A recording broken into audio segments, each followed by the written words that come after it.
feeling lucky today, Range Punk? I'm just gonna wait for the...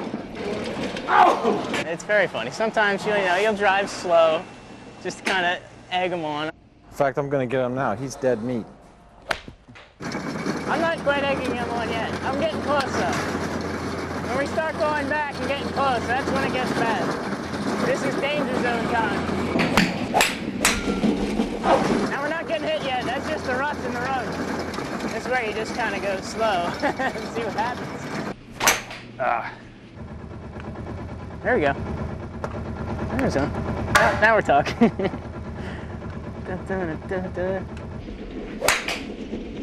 Oh! I'll get him next time. We'll give him one last chance. You have to lead him a little bit. It's almost like deer hunting. So as long as you lead him enough, you can time it so that the ball and the cart get it there at the same time, like this. Got him. Usually you give them a little acknowledgement when they hit you. If they hit you in a good place or like right on the front of the cage, you're like, wow, it kind of shakes you a little bit. It's all in good fun, that's how I see it.